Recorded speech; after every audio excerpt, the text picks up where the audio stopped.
Fala pessoal, tudo certo? Começando mais um da Me2 Recebe aqui no canal. Alex Bagé. Tudo bem? Obrigado, meu, pela presença.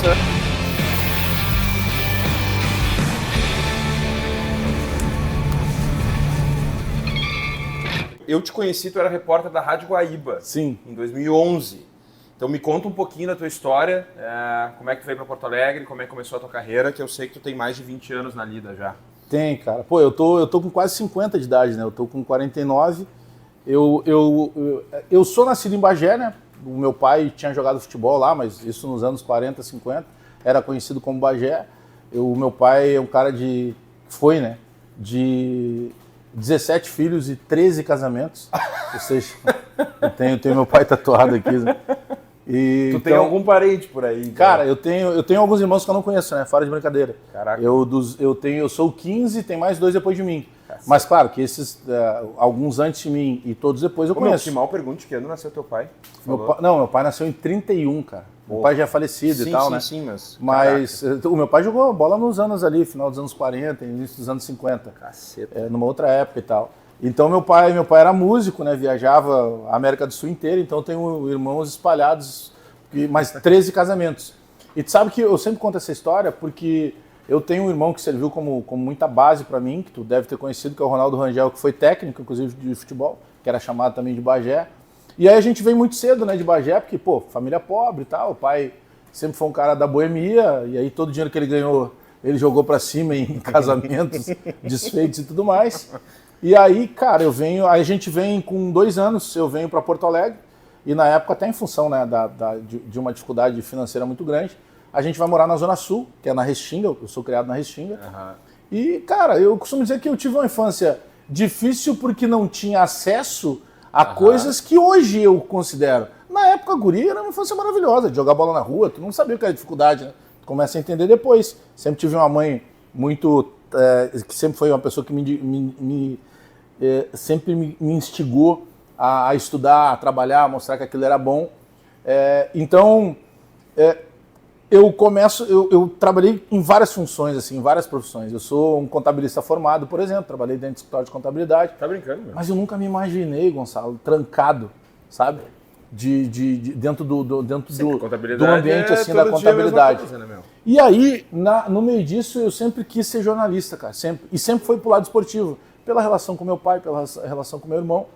E eu sempre tive aquele sonho, cara, eu preciso fazer jornalismo e tal. Mas como eu te falei, família pobre, não tinha condição.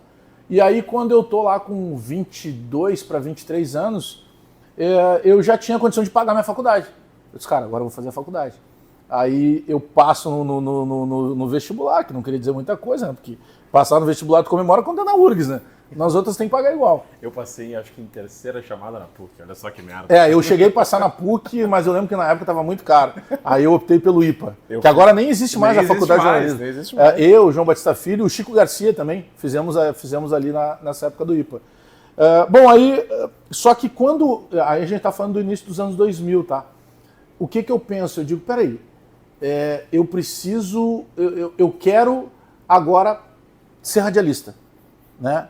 Eu digo, vou pagar minha faculdade. Tu era um ouvinte? Eu era um ouvinte de rádio daquele que pegava ficha de telefone, ia por orelhão e ligava só, vocês falaram aí o nome errado do zagueiro e tal.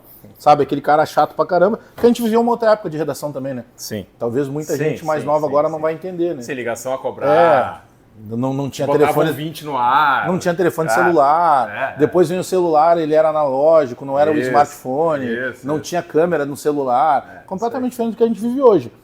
Mas aí, eu sempre fui muito estratégico, assim, sabe? Porque, eu me criei numa família com muita dificuldade, eu não tinha margem de erro, eu tinha que dar certo o tempo inteiro, porque os primeiros trabalhos era justamente para ajudar dentro de casa e tal.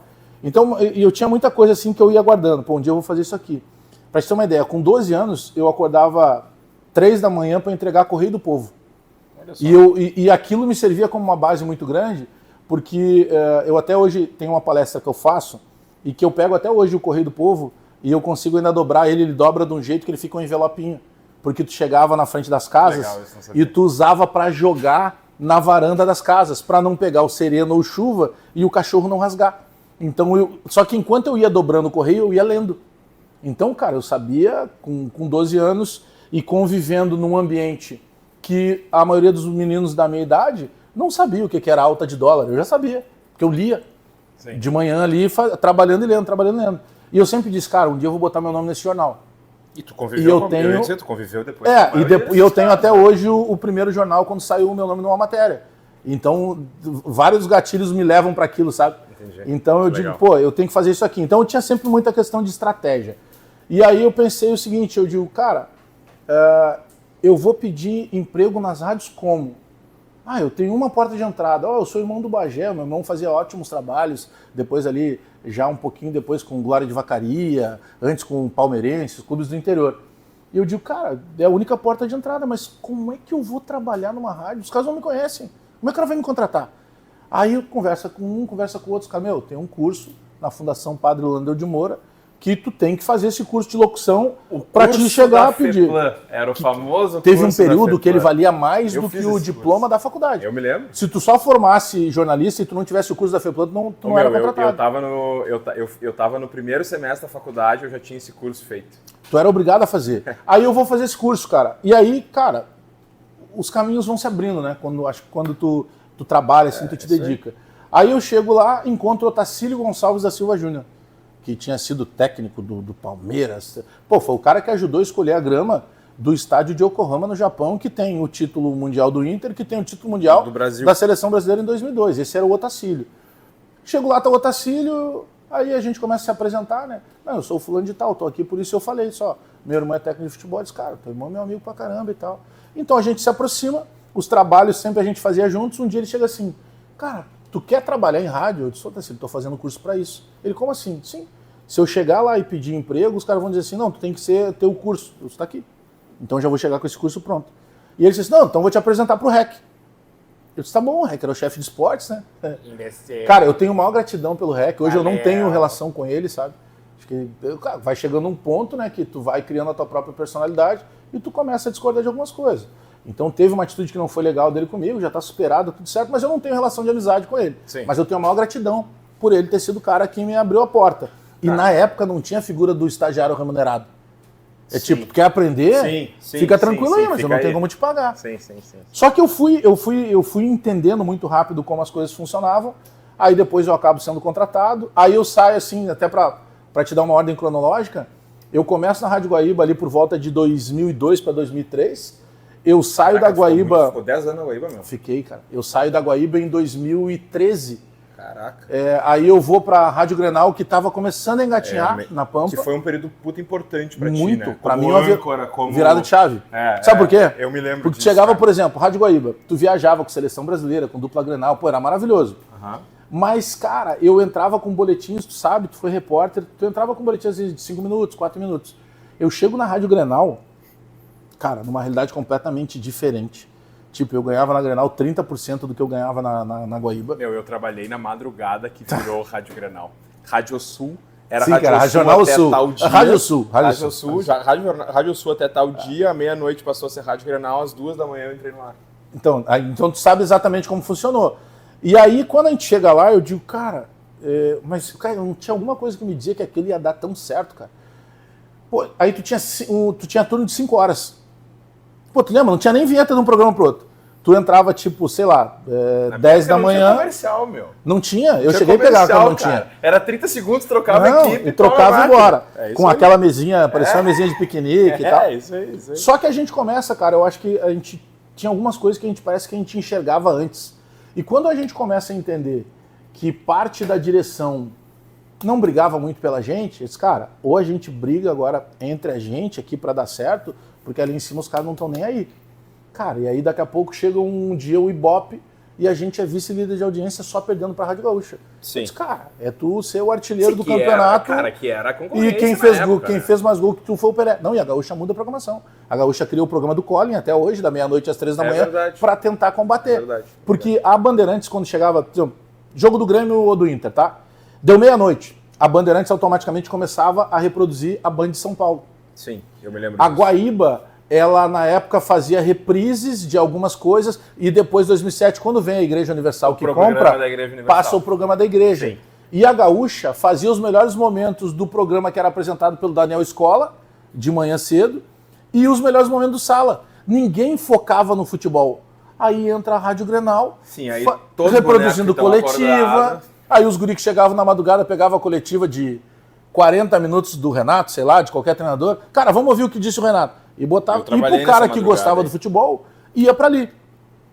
Aí a gente começa a dar muito certo, aí a gente cria, eu vou para um programa de manhã chamado Futebol Alegria do Povo, que existe até hoje. Inclusive eu criei um programa chamado agora no YouTube Futebol Alegria do Grêmio, que é um deboche diretamente do REC, que apresenta o Futebol Alegria do Povo. E a gente diz, se é para falar mal do Grêmio, vamos falar nós, então, que somos identificados.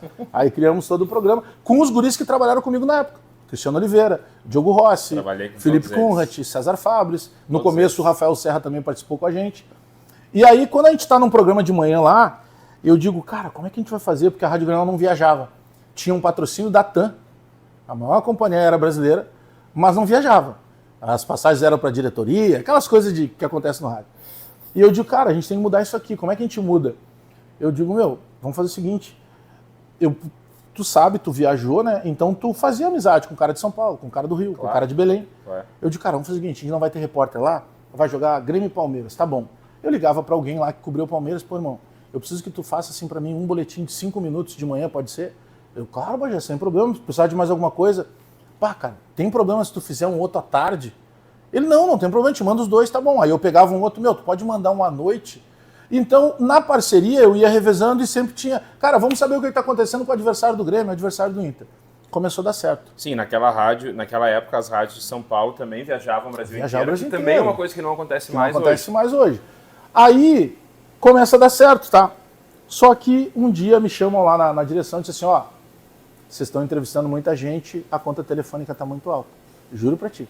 Ou seja, eu vou pra lá, não viajo e tenho o patrocínio da TAM, mas não viajo. Porque era pra... Até agora que tu falou, não me surpreendeu nem nada. Mas calma que tu vai... Nada. Vai te surpreender menos ainda. Aí começa a ficar cara a conta telefônica. Aí não pode mais ligar pros caras. Eu, caramba, como é que a gente vai fazer agora? Aí eu e o Serra temos a pretensão de ter criado o meme sonoro. O que a gente faz? A gente já meio que mexia ali no YouTube, que no Brasil ainda estava engatinhando. Eu digo, cara, vamos fazer o seguinte, vamos pro YouTube e vamos pegar só trechinhos de cacos e aí a gente vai roteirizar. Chamamos o cara que era o operador técnico ali e eu disse, irmão, olha só, tu vai ser o nosso DJ, nós vamos fazer uma deixa e tu vai largar esse takezinho. Aí o cara não entendeu nada. Não, vai dar certo. Aí nós pegamos o Rote falando alguma frase característica dele, pedindo equilíbrio. E aí o Serra levantava a bola e disse assim, tá, ô Bagé, mas o Ronaldinho Gaúcho, afinal de contas, ele é gremista ou não? Eu disse, gremista desde que nasceu. Aí o cara disparava o Ronaldinho dizendo na estreia pelo Flamengo, e agora eu sou Mengão. Aí eu digo, vamos fazer um giro pelo mundo. Eu disse, mas todo mundo tem isso. Cara, a gente não tem o que fazer aqui, todo mundo tem o que a gente faz. Mas vamos fazer diferente. Aí a gente fez um giro pelo mundo, quando chegava na Itália, o estagiário mandava pra gente algumas manchetes dos jornais da Itália. E a gente botava uma trilha de uma tarantela. Então a gente se apegava muito, quando era Espanha, as castanholas. E, cara, aquilo começou a render. Sabe, a gente fazia render mais tempo do que a gente precisava.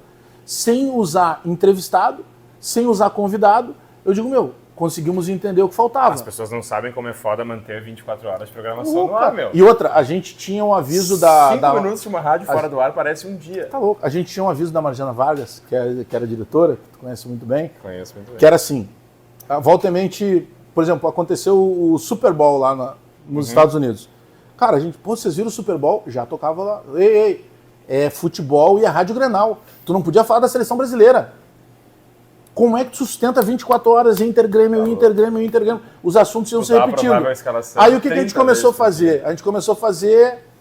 Aí a gente começou a entender como é que funcionava o público. E no meio disso ainda não tinha o WhatsApp. O WhatsApp entra, sei lá, 2013, 14. Eu acho que é 15 até. Mas pode enfim, ser, tá? Pode ser. Não tinha WhatsApp ainda. Então o que a gente começa a criar? Os caras mandavam, era SMS, aí tinha um software que ele jogava a mensagem diretamente na tela.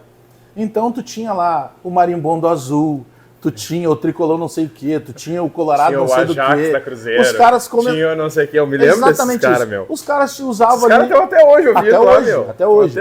O Caju Tricolor virou criador de conteúdo do Grêmio. Então, esse cara era ouvinte da Grenal, né? É da época lá, Caju Tricolor. Que maravilha. Cara, aí as coisas começam a acontecer e tal, E eu digo, a gente tem que movimentar isso aí. Aí um dia a gente fazia a seleção dos piores do Grêmio. Aí os caras começam, não, vocês esqueceram o fulano. Isso e é aquilo ia rendendo.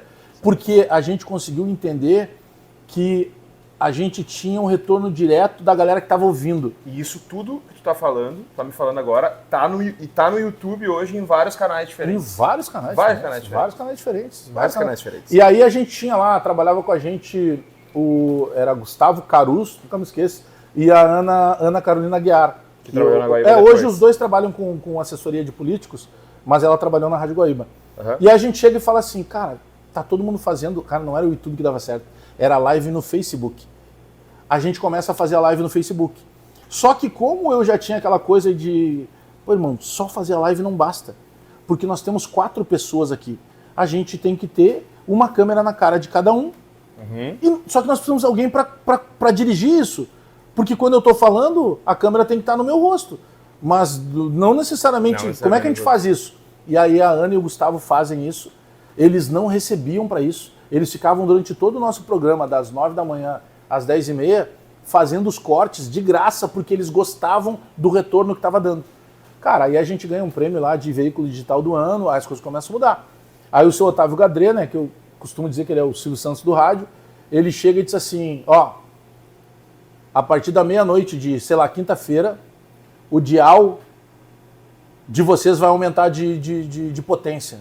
Como assim? Sim, vai entrar em todo o Rio Grande do Sul. Mas que mal lhe pergunte o que o senhor vai fazer. Eu vou trocar o dial de vocês da Eldorado, pela rádio... Aquela rádio que era Galdéria. Cara, rádio conhecida pra caramba, era um fenômeno Caissara, assim, não. Caissara, Era Farroupilha. só tradicionalista. Não, só tradicionalista. Só música gaúcha. Liberdade. Liberdade. Cara, Liberdade era um fenômeno. Liberdade é fêmea. Ele mata a Liberdade pra nos dar o dial. Cara, aí ninguém pegou mais. A gente ia, por exemplo, fazer um jogo em Santa Cruz do Sul, tu ia até Santa Cruz ouvindo a rádio. Abria, eu me lembro que abriu larga margem pra Bandeirantes e pra Guaíba. Não, total. Eles brigavam lá embaixo para ser quem era terceiro, quarto. E aí dá muito certo. Aí eu vou até 17, como dava muito certo o programa de 17, eu recebo uma proposta da Band para ir fazer inicialmente rádio, depois eu acabo fazendo TV também. Aí eu vou, porque o salário era bom, era pelo salário, velho. E quando eu cheguei e comuniquei a Marjana não perguntou assim, nem, cara, o que eles estão te dando a mais? Ela tipo, cara, vai embora. Porque eu batia muito de frente com algumas coisas, sabe? Para tentar conseguir coisa, eu era mais velho. A Marjana tem personalidade, a Marjana gosta de confronto. Não, e como eu era mais velho e eu já vinha de uma outra rádio, eu já tinha acostumado a viajar, eu fazia jogo de Libertadores e tudo mais, eu era mais cascudo, então eu cobrava coisas que a gurizada não ia cobrar. E aí eu vou pra Bandeirantes. Se tu não tem o receio, se eu cobrar aqui, vou ficar eu mal. Né? Aí eu vou pra Bandeirantes e aí depois da Band eu saio em 21. E aí eu vou pra RBS, onde eu fico até metade de 23. Aí eu largo pra aí me dedicar só ao digital. Antes da gente continuar o nosso papo aqui, aqui a gente tem o nosso Antiogril, nada mais é que um belo entrecô novilho jovem, do frigorífico Calegaro, que é o nosso parceiro aqui no canal, parceiro para os nossos eventos também, tá? Não vou te convidar aqui só para ficar gastando saliva e tomando água, né? Pelo menos Que bom, né? Um bifinho a gente tem que... Teus colegas vieram aqui, o Fabiano Baldasso fingiu que sabia fazer churrasco. Mas eu já comi um churrasco feito pelo Baldasso, cara. É mesmo? Já. O Meneghetti já é mais especialista, assim, sabe? O Meneghetti se diz como é que é na página do Instagram dele, assador e tudo mais. Eu sou avô, cara. Eu sou avô de 2 meninas. A minha filha mora em Florianópolis. A minha filha é um orgulho da minha vida, assim. É doutora em fisioterapia, já tem a própria clínica dela. Eu acho que eu fiz um bom papel, assim, enquanto pai, sabe? Uhum. De fazer estudar, de conseguir colocar nela os conceitos que a gente valorizava de valorizar trabalho, família. Então, é realização total. Eu tenho 2 netas, a Manu que tem 6 e a Belinha que tem 3 anos. E elas moram na praia, né? Elas moram ali perto de ingleses. Uhum. E então elas têm uma vida completamente diferente, assim, mais saudável. E a Manu, de 6 anos, por escolha dela, ela é vegetariana.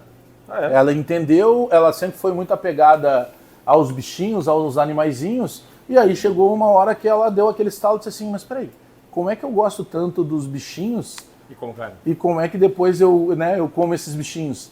E aí do nada ela começou a dizer que ela não queria comer carne. Caraca. Aí agora do nada, com 6 anos, cara, ela é uma mini adulta, assim. E aí com 6 anos ela ela me disse, pô, vovô, eu tô agora começando a pensar em, de repente, começar a comer peixe. Porque eu entendi que o peixe é um bichinho que tá no mar, então ele é mais limpinho. Sabe, a gente vai deixando pela vontade dela. Por que eu tô te contando isso? Porque ela gosta que eu faça churrasco, mas obviamente ela não come carne. Sim, ela come o resto. Então eu tenho que aprender a fazer o resto, sabe? Que seja lá, queijinho, pãozinho, a gente tá acostumado. Mas às vezes tu vai querer fazer um aspargo, eu já não tenho a manha. Daqui a pouco eu ponho o pimentão, ele passa do ponto, já queima. O que eu sabia fazer? Coisa de qualquer guri. Pegava a cebola, jogava ela no meio da brasa. Sim. Aí ela ficava toda tostadinha ali, eu tirava ela. Como é que era a tua relação? Vamos lá. Tá. Brasinha pra ti Bora. ali, brasinha pra mim aqui. Deixa eu pegar aqui. Vamos lá.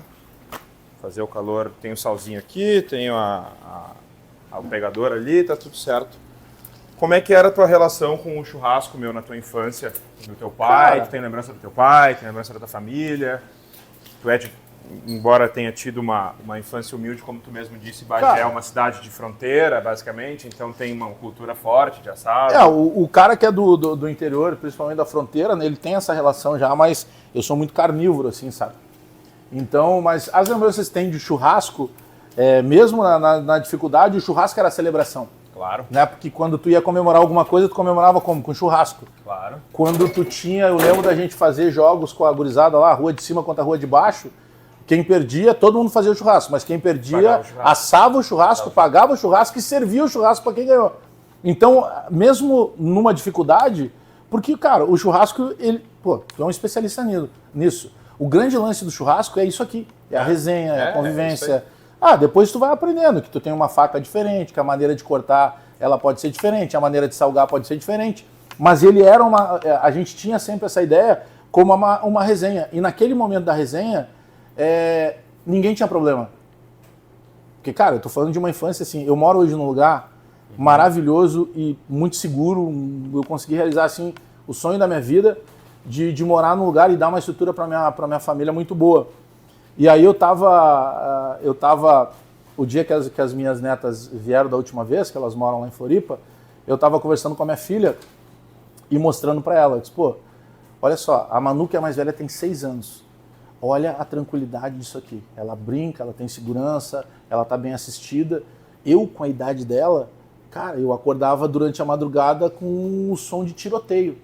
Então, tu imagina como é que se cria um ser humano ali, né, à margem de algo tão violento, que aí o teu pai e tua mãe tem que te explicar que quando dá aquele barulho tu tem que ir pro chão. E aí uma criança que, graças a Deus, nem sabe o que é isso. Então, sabe, naquele momento que a gente fazia o churrasco, a gente estava comemorando futebol e tudo mais, cara, esquecia, tu não tinha mais problema. E sempre assim, eu tenho uma situação que eu costumo falar da minha relação também cultural, que é com o carnaval.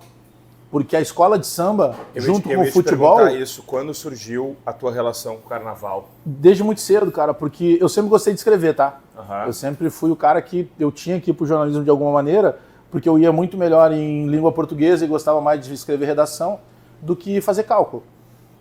E aí eu entendi que eu conseguia, no samba enredo, e sempre que eu conto isso, a galera que não é do samba, que não gosta do carnaval, faz esse teste e me dá razão. Ouve algum samba enredo. Tu vai ouvir o samba enredo, cara, esse samba enredo que eu tô ouvindo aqui tá falando da história da cerveja. Cara, se tu parar e prestar atenção, ele tá te explicando várias coisas da cerveja. Onde criou, quem criou, como é que foi a primeira cerveja, como é que está o momento atual da cerveja. Então eu entendi que o samba enredo me ajudava a entender as coisas. Sabe, por exemplo, um dia teve um samba enredo lá sobre Marquês de Sapucaí. Até então Marquês de Sapucaí era o nome da avenida da Passarela do Samba do Rio de Janeiro. Não, ele é um cara, se eu não me engano, nascido em Minas Gerais, e ele é um dos maiores, se não o maior, inventor do Brasil. Várias coisas que a gente usa no dia a dia foram criadas por esse cara. Então eu fascinei por essa parte. E aí eu passei a escrever. Então eu tenho 15 sambas que foram vencedores para desfiles. Caraca. Eu desfilei no Rio de Janeiro, eu desfilei em São Paulo, eu desfilei aqui no interior, em várias cidades, Porto Alegre. Então isso me realizava. Só que a escola de samba, enquanto eu tinha lá 10, 11 anos, ela foi o divisor de águas para que no meio de uma comunidade que tem muito mais gente boa, mas que também tem a violência, tem a droga, que eu desse certo, cara. Porque eu tive a sorte de chegar num lugar que me disseram assim, cara, tu quer participar disso aqui? para te participar disso aqui, tu tem que estar estudando, tu tem que mostrar o teu boletim, a gente tem que conversar com teus pais. Então a escola de samba serviu para mim como algo que me orientou. Isso é muito legal. Sabe? E então hoje eu tenho projetos sociais, eu tento ajudar de alguma maneira para dar esse retorno. Mas, então, o futebol, o carnaval e eu tô te falando da escola de samba, porque era outro lugar que quando começava o desfile, a gente, dentro da avenida, a gente sabia que estava representando a nossa comunidade. Ali tu esquecia tudo. Tu não queria saber... Deve ser uma coisa... Tu não tinha mais problemas. Era como se tu fosse um super-herói que ali tu estivesse representando a tua comunidade. Então isso sempre teve vários gatilhos para mim, sabe? E até hoje eu tenho cuidado de ter alguns gatilhos ainda. Vou te dizer uma coisa assim, se tu fosse perguntar, pô, Rogério, qual é a tua maior, sei lá, vício é um nome, acho que é uma nomenclatura equivocada, mas o que tu mais gosta hoje? Eu sou apaixonado por tênis, eu tenho muito tênis. Sabe por quê? Porque teve um momento da minha vida que eu tinha um tênis um ano inteiro. Então eu tinha que usar aquele tênis pro colégio, para um eventual aniversário que convidassem. Nós estamos gravando hoje, dia 13 de outubro de 2025. Hoje, no Debate Raiz, o Baldasso estava te enchendo o saco por causa dos teus tênis. Sim, porque a galera sabe disso. Aí o que eu fiz? Na minha casa, eu construí eu pedi para um amigo meu que tem uma loja de móveis fazer um móvel para mim colocar os meus tênis. Então, o móvel tem espaço para 50 tênis. Eu ainda não tenho 50 tênis. Só que aí que tá, toda vez que eu conto isso, a galera pensa assim, pô, tá se exibindo. Não, cara. Todo dia que eu chego na minha casa e eu tiro o tênis para guardar, ou todo dia de manhã quando eu saio para trabalhar, que eu escolho o tênis que eu vou aquele dia, eu lembro que eu já tive um só. Então, aquilo ali me serve como um gatilho de orgulho pelo que eu consegui fazer, mas ao mesmo tempo ele não deixa eu me distanciar do que é a minha essência. Porque a minha essência é hoje poder usar o tênis que eu queria usar antes, mas sem esquecer que a minha realidade ainda é aquela, sabe? Acho que não tem por que tu te perder. Então eu me preocupo muito assim com essa coisa, eu tenho os meus gatilhos diários. Eu me lembro bem quando eu entrei na imprensa que tu tinha um programa de carnaval que até o César Fabris participava contigo, eu me lembro bem disso. Ô meu, me diz uma coisa... Tinha na Rádio Guaíba, né? Uma coisa... Que foi um dos problemas que me fez depois eles me tiraram da Rádio Guaíba também, né? Ah, tu vê só. Bom, né? Aí a mentalidade, né? Eu achei muito a fuder que a parte da tua... pelo menos, não sei se foi só isso, mas foi uma das coisas que te impulsionou a te assumir gremista, revelar que tu era gremista, foi para levar tuas netas no estádio, né? Eu achei isso muito a fuder, cara. Como é que veio essa ideia? Como é que surgiu isso? Que, poxa, como eu fui pai cedo e tal, né? E tinha toda uma construção, a gente trabalha muito até hoje, né? Mas numa outra realidade, graças a Deus, né? Para contextualizar, próximo final de semana tem jogo do Grêmio e do Inter às 6h30, ou seja, tu vai trabalhar do sábado, do momento que tu acordar até a hora que tu vai dormir. A gente faz live de 7, 8 horas, em Grenal a gente faz live de 10 horas. Isso aí. Então, isso muito... cansa pra caralho, pra quem acha que não cansa tu ficar... Tu tem que prestar atenção, tem que falar, tu tem que estar bem no ar. Tu tem que estar bem, tu não tem o direito de daqui a pouco dar aquela pescada do sono, sabe, do cansaço. É isso aí. E é bom, sabe? É bom porque, poxa, hoje, diferente de outras épocas, eu consigo produzir o conteúdo que eu quero, né? Ou que eu entendo que seja o ideal, com a galera que eu escolhi para trabalhar. Isso é legal, poxa, sabe, é a tua cara que tá ali, né? Com o teu investimento, com o retorno que tu também vê automaticamente, é muito maneiro. Mas aí, por exemplo, eu tinha... Toda vez que eu saía para jantar com a minha mulher e tal, depois principalmente ali do Donos da Bola da Band, que deu um estouro muito grande, quando o Meneghetti volta de São Paulo, que estava meio morto ali, o Donos, né? Tinha mudado o estilo. Faz o link com os canais do YouTube. Aí quando chega o Meneghetti, a coisa explode de novo. Explode legal. Quem era, só recupera pra mim, era o Meneghetti? O Meneghetti apresentando, eu na época ainda era isento, o gremista era o César Cidade Dias, o Colorado era o Baldasso, o JB isento também, e o Tiger e o Dávila, eles faziam meio que uma central, assim, para atualizar informações de Grêmio. A primeira pessoa que fez essa central fui eu. Do Donos, inclusive? Isso aí nós estamos falando 2014, Copa 2014. do Mundo. Chico Garcia. Que assim, depois. Aí que tá, é que tem esse ato aí. Pegou depois. Essa época que tu começa é uma época que o Donos fazia sucesso. Sim. Só que quando eu sou contratado em 17, é o momento que o Meneghetti está indo para São Paulo. Sim, e aí mudou tudo. Tu lembra disso? Lembra. Se mudou a forma do Donos, ele virou uma revista eletrônica. Sim. E, cara, aqui no Rio Grande do Sul, velho, é Grenal e é debate e é a rivalidade que dá certo. Só que quando eu ia no restaurante, assim, com a minha mulher e tal, o garçom sempre chegava e disse assim, pô, mas é só pra nós aqui, tu é gremista ou colorado? Aí eu digo, cara, e dava uma curva no cara. Aí, poxa, aí a gente consegue dar uma estrutura legal, né, pra nossa filha, pras nossas netas. Aí um dia eu tava pensando assim, cara, um dia os caras vão perguntar isso na frente das meninas, aí eu vou ter que criar uma situação, cara, pra quê? Por que eu não posso assumir o time que eu torço? Aí eu fui conversar com o Mauro Betting, com o próprio Meneghetti, com o Juca Kifuri, com o Mauro César Pereira, com a maioria dos caras que tinham sido identificados. E todos eles me diziam a mesma coisa. Cara, só não esquece que assim, ó, depois que tu assumiu, não adianta tu te arrepender. A gente não sabe o que vai acontecer da consequência, tu tem que estar ciente disso. Eu digo, não, beleza. Só que, cara, foi a melhor coisa que eu fiz. E aí no começo, como eu sou um cara mais crítico e tal, cara, se eu tiver que criticar o Renato, criticar o Mancini, eu vou criticar no mesmo nível. E se tiver que elogiar também. Cara, aí começa toda uma onda que eu não era gremista, que eu tinha me assumido gremista, aquela história, para ganhar dinheiro com o Grêmio, sendo que todas as emissoras, então, ganham dinheiro com o Grêmio e com o Inter, né? A Rádio Gaúcha cobre Copa do Mundo, a Guaíba cobriu a Copa do Mundo desde 58, e tem dinheiro com isso, então, né? Eu, pelo contrário, não ganho, né? Eu tenho que fazer o meu negócio acontecer e eu pago para poder fazer as coisas. Aí, nessa questão de compositor ainda de samba enredo, um dia tem uma escola chamada Unidos do Capão, de Sapucaia, e eu tenho dois parceiros, assim, que já são mais senhores, e que foram caras que eu sempre me espelhei para ser compositor de samba enredo, que é o Wilson da Silva, que a gente chama tem o apelido de Panqueca, e o Tabajara Ortiz, que, cara, é um dos principais compositores da história do samba aqui do Rio Grande do Sul. Eles me chamam, na época eu não era identificado ainda, eles me chamam e dizem assim, cara, pô, a gente quer fazer um samba, a gente queria que tá contigo, porque tu é muito bom de refrão. A gente queria que tu fizesse o refrão com a gente. O samba é em homenagem ao Fernandão do Inter. E eu não era nem identificado. E eu fiz o samba. Aí os caras botavam, olha lá, homenageou o maior do... Eu sempre digo, como compositor, se os caras me chamarem hoje, e se eu tiver que fazer, eu vou fazer. Eu não tô ali como um torcedor. Então, durante muito tempo... Acaso, pega aí um do Alessandro da vida, alguém do Inter, vai sentar no estúdio do Debate Raiz, tu vai fazer o quê? Eu não vou falar com o cara e tal. Então, isso a galera não entendia muito, sabe? Mas pra mim foi muito mais leve do que qualquer outra coisa, assim. Cara, tem os haters de internet, mas aí também a gente acostuma lidar, entendeu? Mas foi por causa na época da minha neta, né? Porque a Manu que era nascida na época quando eu assumo. Voltando aqui pro nosso tema do assado, tu te lembra qual foi o melhor churrasco que comeu na tua vida? Uma pergunta difícil essa, eu sei, mas... Cara, é que a minha memória hoje é muito mais fácil tu pegar daqui pra lá, na questão dos melhores, né? Bom, o que seria um melhor churrasco? A gente pode dividir ele entre as pessoas e a situação, pode ser ou na questão de sabor. Na questão de sabor, sem dúvida nenhuma, seriam os mais recentes, né? Porque daí tu pode escolher uma carne, evoluiu toda a questão do corte, sabe?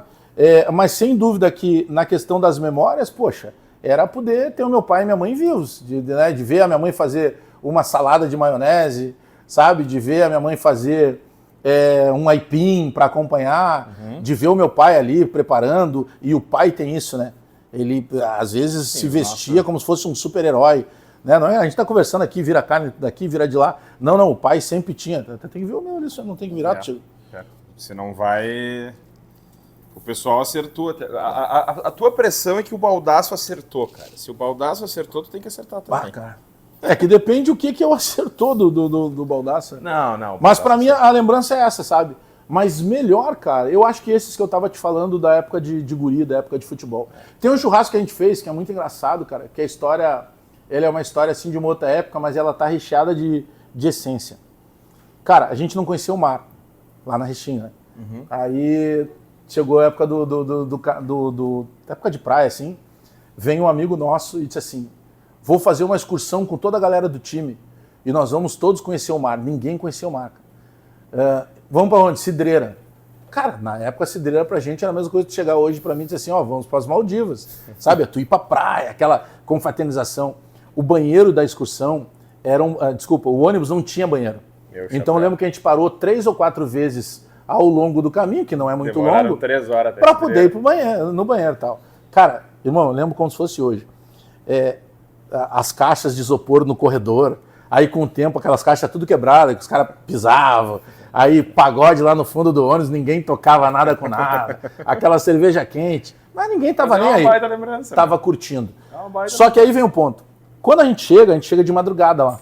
E aí eu nunca me esqueço que teve um dia que eu passei por lá só pra lembrar disso, sabe? Eu passei por lá e eu disse pra minha mulher, cara, se eu fechar os olhos, tava lá a placa. Como é que é o nome, cara? É um lugar onde vai os turistas. É um lugar para estacionar os ônibus. Não lembro exatamente o nome, tá? Mas é como se fosse um terminal turístico. Tá. Então tu chegava, estacionava os ônibus ali, só que como tu chegava de madrugada, cara, tu tinha que esperar clarear o dia para te passear e tal. E nós não tínhamos noção nenhuma do que era uma duna, de que aquela areia fininha, e a gente organizou uma churrasqueira de tijolo próximo das dunas.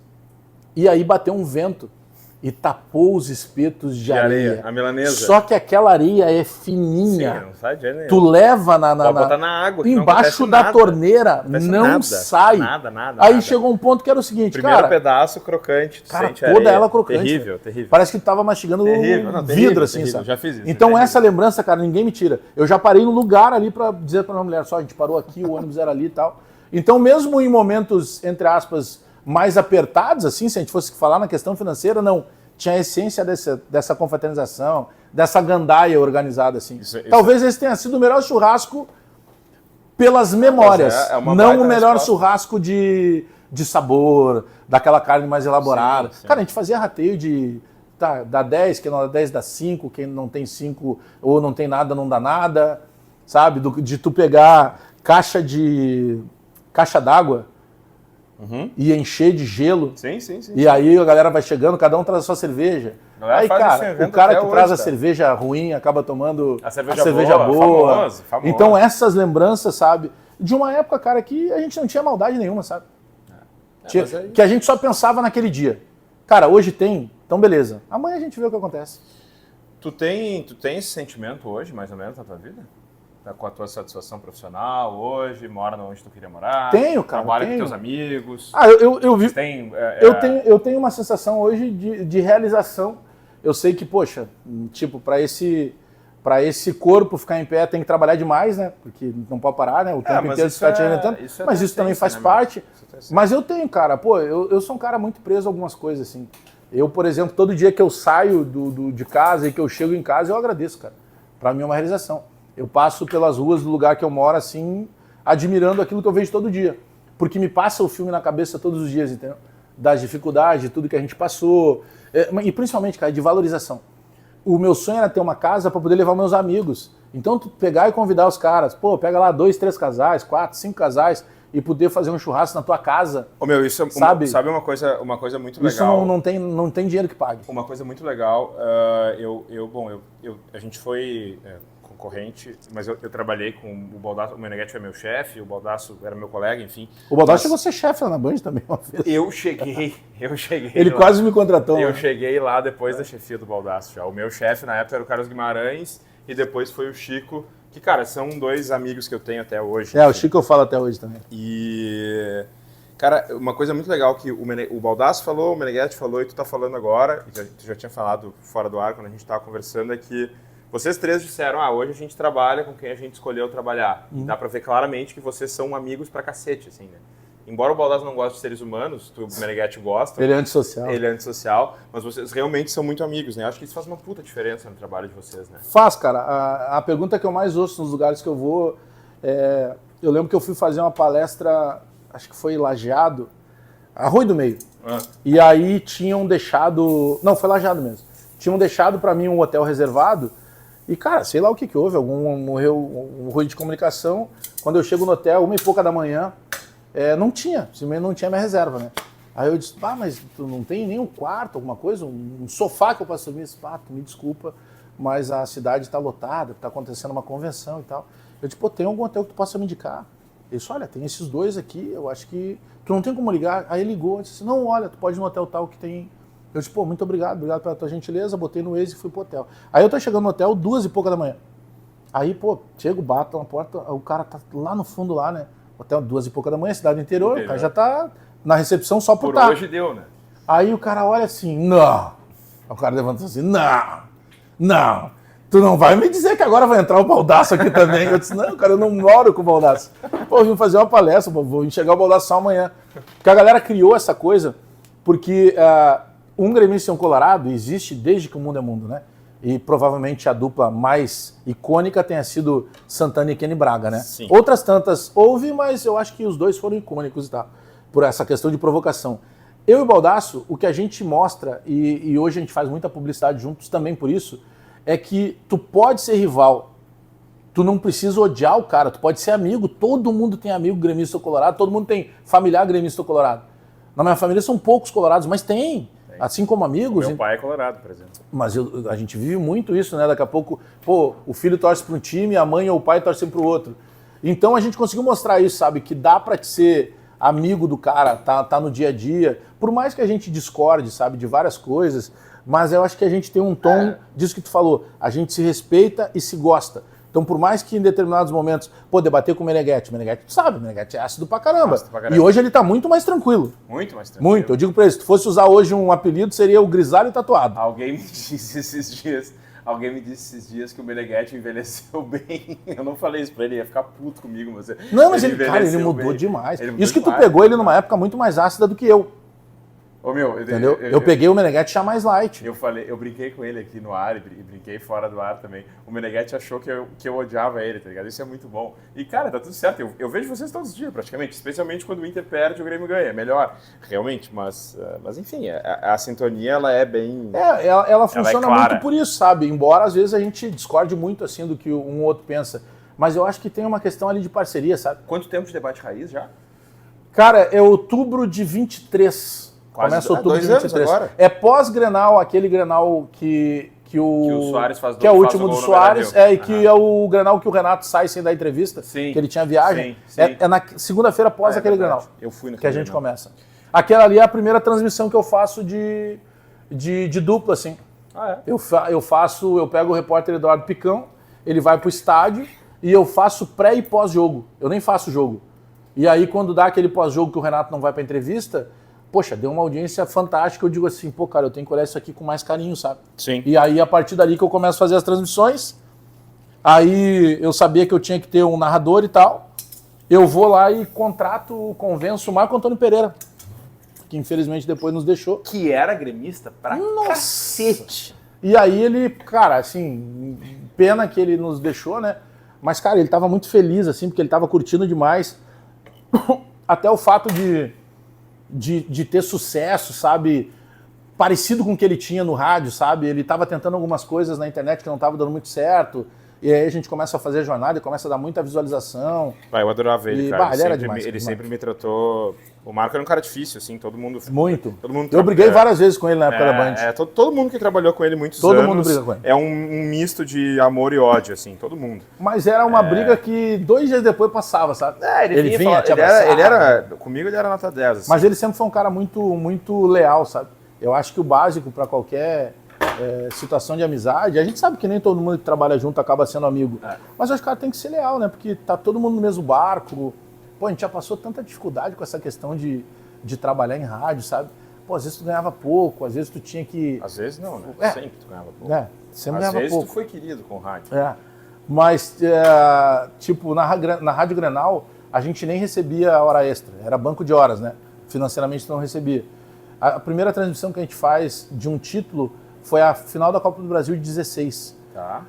Aí, olha que louco isso, cara. Quando, na metade daquele ano 16, que é o ano que o Inter é rebaixado, eu olhei lá a tabela e o último jogo do Inter era lá contra o Fluminense, em Mesquita, no campo lá do América e tal. Eu vou na sala da Marjana e digo assim, Marjana, olha só, o Inter corre um sério risco de pelo menos chegar na última rodada passando trabalho. Nós precisamos viajar para esse jogo, porque ou ele vai escapar ou ele vai ser rebaixado. Tá, beleza. Aí, cara, não dá, porque não sei o quê, porque o custo não sei o quê, não sei o quê. E, cara, e aí foi acontecendo, e daqui a pouco é segunda-feira, o Inter jogava no final de semana, e nós não tínhamos ninguém ainda lá. Aí vai um pessoal que fazia excursão de torcedores do Inter, vai participar do programa que eu fiquei apresentando, o Café com Futebol, no lugar do Vidarte. O Vidarte tinha brigado lá com a Pampa e tal. Cara, aí nós estamos ali conversando, e o cara assim, não, ainda tem lugar nos ônibus. Os caras, temos alguns 10 lugares. Pô, eu tava pensando em botar um repórter nosso, que era o Carlos Lacerda, e mandar ele junto. Pá, imagina, ficou puta. Não, tu não pode fazer isso ao vivo, sem ter combinado comigo. Mas assim a gente conseguiu mandar o Lacerda pra lá. Então, por mais que fosse difícil, a gente colhia aquilo ali como um sucesso, sabe? E aí a transmissão, eu e o Dávila fizemos uma transmissão de 17 horas na Arena.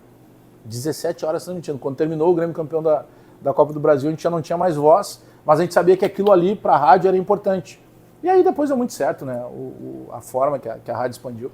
Ô meu, enquanto a gente come aqui, vou fazer um ping-pong aqui, tá? Vou te dizer uma coisa ou outra, tu escolhe o que tu prefere, tá? Se quiser justificar, pode justificar, se não quiser, não precisa. Churrasqueira ou parrilla pra ti? Essa é a primeira. Bah, cara, é bem difícil, sabe? Ah, viu? Porque eu acostumei com a parrilla. Eu acho que a parrilla eu acho que ela dá um trato maior, assim. Eu me criei fazendo aquela churrasqueira desmontável, né? De tijolinho, espeto ali e tal. Bah, mas a parrilla, velho. Mas vamos lá, parrilla. Grelha ou espeto? Eu tenho que ser sincero com o que eu tenho feito. Eu tenho feito mais grelha. Os caras vão me criticar. Né? Bem passado ou mal passado pra ti? Pra mim, mal passado. Picanha ou entrecô? Picanha. Costela de gado ou costela de cordeiro, que eu vi que tu gosta muito de costela. Ah, mas é difícil as duas. Mas vamos lá, vou ficar na costela de gado. Meneghete ou baldaço? Só pra tu saber, eu perguntei pro Meneghete, Bagé ou baldaço, e ele respondeu Bagé, tá? Então eu vou responder Meneghete. Não, quem é que ficou? Agora eu tô pensando quem é que ficou em cima do muro. O Vaguinha ficou em cima do muro. Perguntei pro Vaguinha, acho que Pedro ou Meneghete, ele ficou em cima do muro. Se eu não me engano, foi isso. O Meneghete foi muito leal comigo numa situação lá na Band, de que um outro profissional estava meio que cavando um lugar para ir para lá, e o Meneghete não queria. E o Meneghete tinha dito para esse profissional, cara, tá boa, tô feliz com o time que tá aqui, mas tá, vamos lá, cara, vamos lá, em respeito a ti, o que tu quer para voltar? Aí o cara pediu não sei o que, o Meneghete jogou um verde para sentir, né? E uma das coisas que o cara pediu é que ele fosse chefe e que fosse, mas que ele não trabalharia nem comigo, nem com o JB. E aí o Meneghete disse assim, bom, cara, então agora realmente é o que finaliza, porque o JB já trabalha comigo há muitos anos, eu estou trabalhando há pouco tempo com o Bagé, mas pô, eu gosto muito do Bagé. E não foi o Meneghete que me contou. Isso vazou de uma maneira completamente aleatória. E aí eu digo, pô, o cara foi leal e nem usou disso para tentar me agradar, sabe? Dizer, fiz alguma coisa assim. E o Baldasso, cara, o Baldasso é meu irmão, né? O Baldasso a gente convive muito mais do que eu imaginei conviver alguns anos com o Baldasso. A justificativa do Meneghete foi que ele adora a loucura do Baldasso, mas que tu e ele têm valores muito parecidos ou iguais. Se eu não me engano, foi essa a justificativa que ele deu para responder a Alex Bagé. Diogo ou JB? Vai lá. Eu vou dizer que o JB, e é importante que não é fugir da resposta, o JB é dos melhores seres humanos que eu conheço. E eu não achava isso há um tempo atrás, tá? Pelo contrário, achava ele chato. Quem não conhece ele pensa que ele é soberbo, que ele é perna. Só que eu conheci o JB pai. E é dos melhores pais que eu conheço na vida. Sabe? A dedicação dele com as filhas, a maneira que ele... Cara, tem uma história de vida assim, incrível. E é um ser humano, cara, fora da curva. Só que hoje o Diogo é meu braço direito, né? O Diogo é um dos meus braços principais da jornada e tudo mais. Então, JB, o Diogo, eu vou ter que votar no Diogo. Eu sei que tu tem a gratidão por um, embora tu tenha dito que não tenha relação hoje, trabalhou há muitos anos, e o outro eu sei que tu tem imagino eu que tu tem uma boa relação. Pedro ou Rec? Pedro, eu amo Pedro. O Pedro ficou, cara, 6 ou 7 anos com certeza tentando me levar para a RBS. Eu cheguei a falar com vários chefes que já nem eram mais chefes quando eu fui contratado. O tempo inteiro, abrindo, Cagalhão, Cagalhão, os caras vão te ligar aí, ó, dá um jeito de vir pra cá, não sei o quê. Só que nunca era bom pra mim, sabe? Porque, cara, sei, claro. eu já entrei mais velho na mídia, né? Pô, já era pai de família, eu já tinha uma outra realidade. Eu lembro que uma vez, não vê o caso quem, eu lembro que o menino tava trabalhando já lá na época na Band. E aí eu digo, o que vocês estão debatendo aí? O cara assim, não, fulano tá na dúvida, porque ele passou na faculdade, o pai dele perguntou se ele quer ir pra Disney ou quer um carro. E eu achei aquilo incrível, que eu disse assim, que inveja assim de ti, cara. Porque, pô, imagina, é uma outra realidade. E eu brincava com aquilo, mas por quê? Porque eu tinha uma realidade diferente de entrar na mídia, tendo que sustentar a casa e tudo mais, né? Então, foi muito importante, assim, a forma que o Pedro tentou me levar para lá, e em alguns momentos não foi ideal, até que chegou um momento que foi ideal, eu consegui barganhar várias coisas com eles, mas eu sou muito grato, eu amo o Pedro, cara. Debate ou sala de redação? Debate, Raiz. O Sala é o maior programa do rádio brasileiro. Eu tenho o maior orgulho de ter trabalhado lá. Concordo. Eu participei do cinquentenário do Sala. Que legal.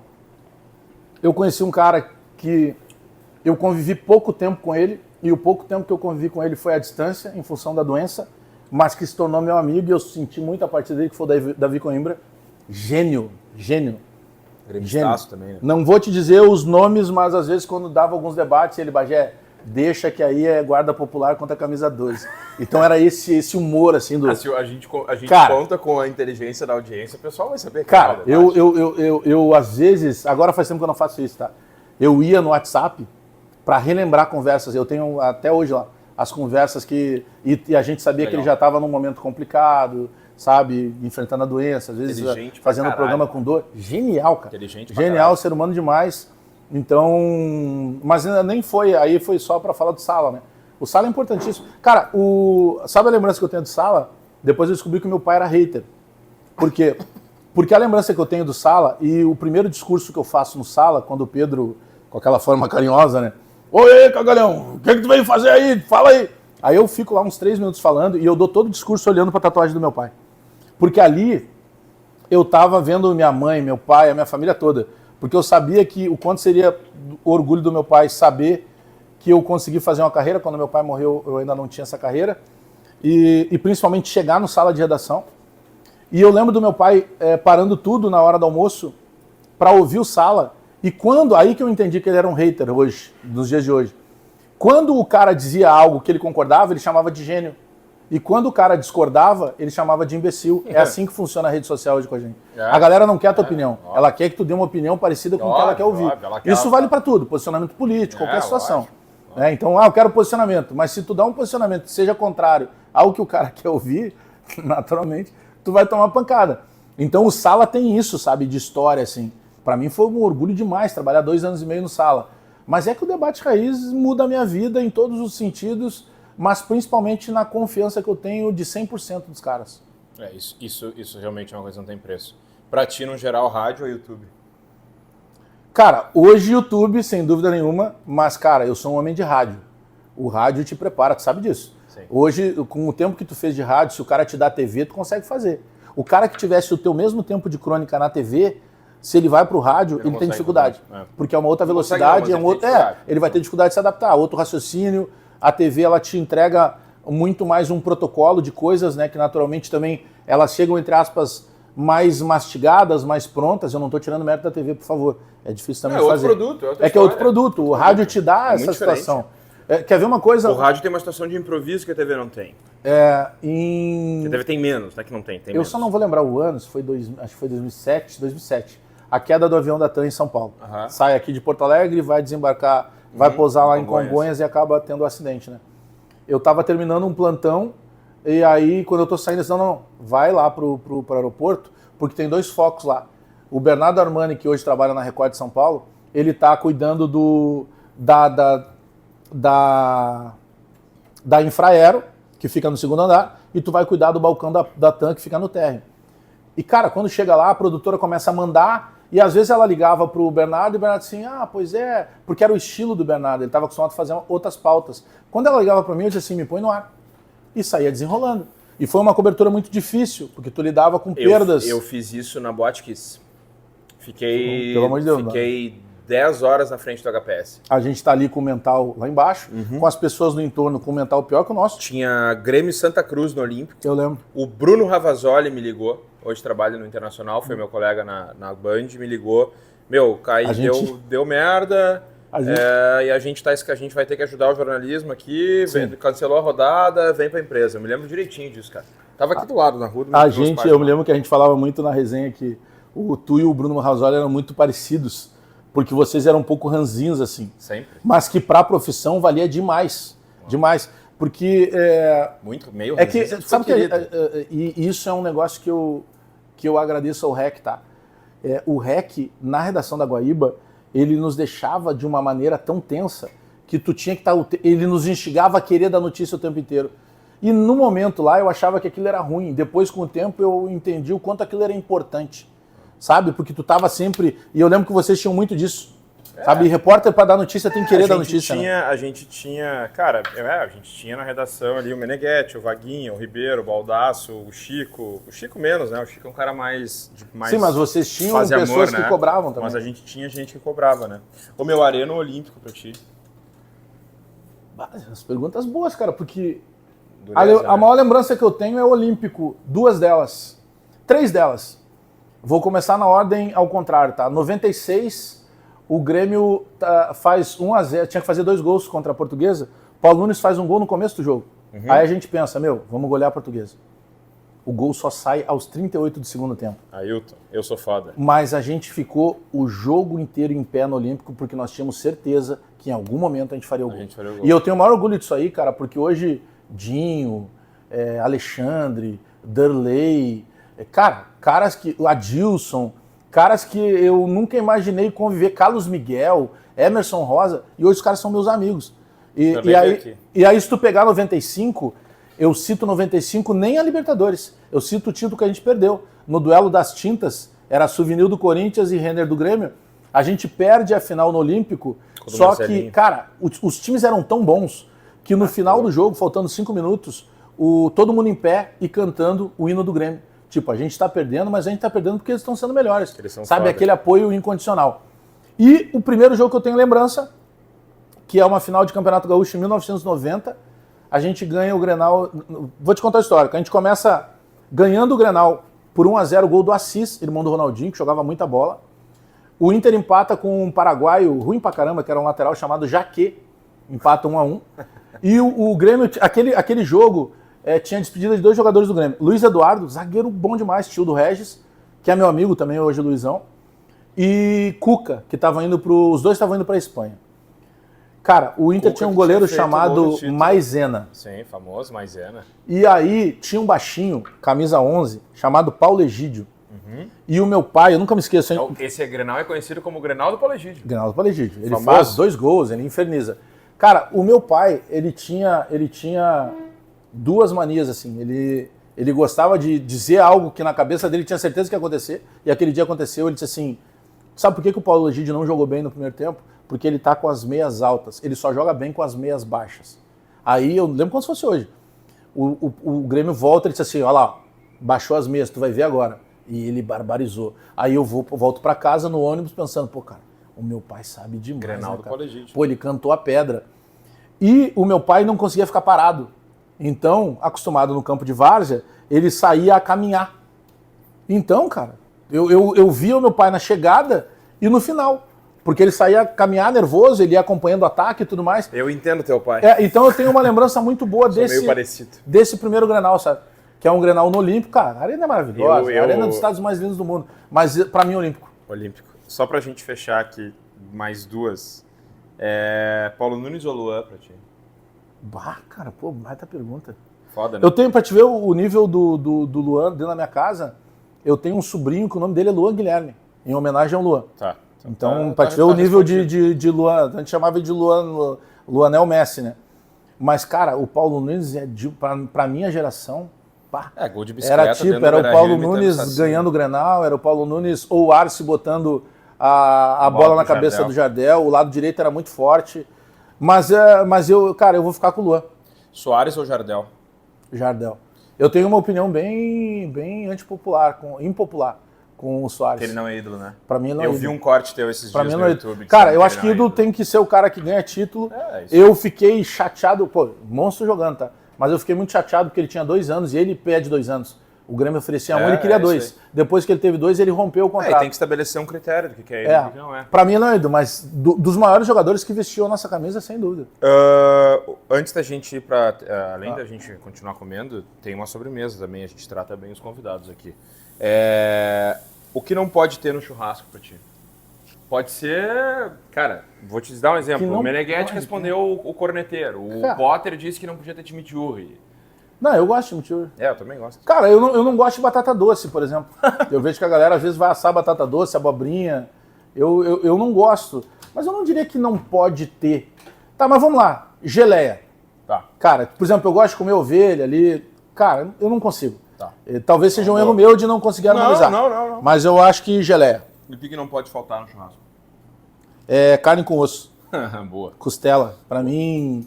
Cara, eu adoro vários cortes. Mas eu acho que a costela, ela te entrega um sabor diferente. Eu não sei se essa coisa... O melhor gosto da...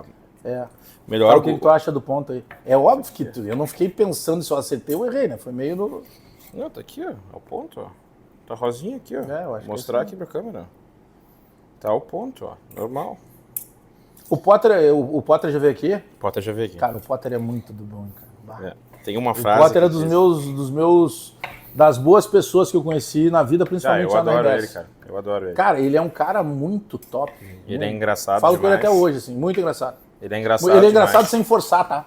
Ele Porque às vezes tem um ele cara é que quer ser engraçado e que força. Ele é um humor ácido natural, assim, que é bom demais. E a Bom gente demais. concordava em várias coisas, principalmente nessa situação de não se sentir representante de torcida. Cara, é uma pretensão muito boba o cara dizer, não, eu sou um representante do torcedor. Eu não sou representante de nada, eu represento as minhas ideias. Eu vou brigar pelo Grêmio nos momentos que eu acho que eu tenho que brigar com aquilo que eu penso. Não, os caras, hoje representou. Não, cara, não represento nada. E o Potter também tinha essa ideia, sabe? O Potter é bom demais. O Potter é bom demais. Cara, ele é muito engraçado e ele e o Duda são muito amigos, eu sou muito amigo do Duda também, então, cara, ele é nota 10.